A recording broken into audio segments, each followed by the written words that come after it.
Hi, my name is Maimuna. I use she, her pronouns, and I'm a graduate student at the Faculty of Social Work, University of Calgary. I'm specializing in international and community development. I was trained as a social worker and received my BSW from the University of Calgary as well. My work focuses on both local and transnational contexts of community development, social policy, and knowledge production. And right now, I am the coordinator of the Journey Home project in the Calgary site. So, the Journey Home project is designed to better understand the experiences of refugees from war torn countries specifically, and essentially to find out how the settlement sector in Canada is dealing with their settlement in terms of services. So, to put it short, we want to understand the system of refugees in Canada, specifically looking through the sites of Calgary, Toronto, and Montreal. So, those are our three main sites in Canada, and we use them as entry points to take a look at how Canada as a whole, within their three big cities, are facilitating refugee from war-torn countries settlement.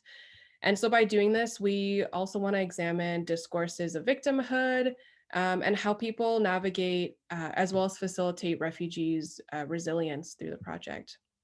So one of some of our we have a lot of main findings, but something that I'm currently specifically working with is looking at the construction of refugees through service providers' institutional practices. Specifically, I'm currently working on a manuscript that highlights the savior complex that is operationalized through institutional practices of service providers, mainly in the Calgary site. And it'll be interesting to see what comes out of Toronto and Montreal. And yeah, that's a little bit about the Journey Home project. It's been really interesting to see how things are similar, but also how each context is quite different, and how this, even though the settlement sector is quite different in the three sites, and how similarly the refugee system is designed and operates.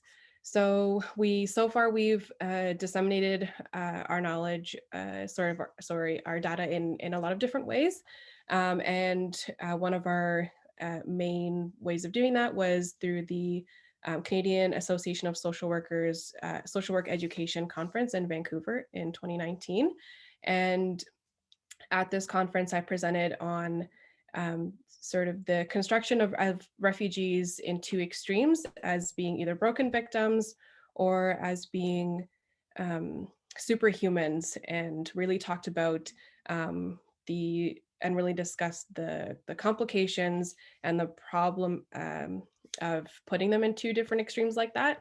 And yeah, that's a little bit about the Journey Home project. So for me, research, apart from the obvious and that it's interesting, it's always evolving, and although it is chaotic at times, for me, research is about resistance.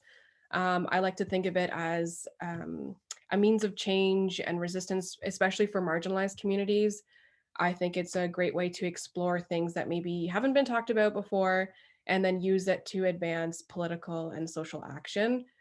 I think that, and the Journey Home project is a great example of this, that research can be used as an outlet to suggest changes to policy and practice. And so, some advice that I would give for junior researchers, and these are messages that I kind of got when I was starting out, but also that I've sort of learned over the last few years, are that to trust yourself in the process. I would say that also embrace the chaos that research can be at times. And one important thing I learned is to resist working in isolation. And so foster, community building and relationship building in your work, because not only does it enrich your experience doing research, but also the work that you're doing. And this can just include, finding folks who believe in you and your work and are willing to challenge and push you.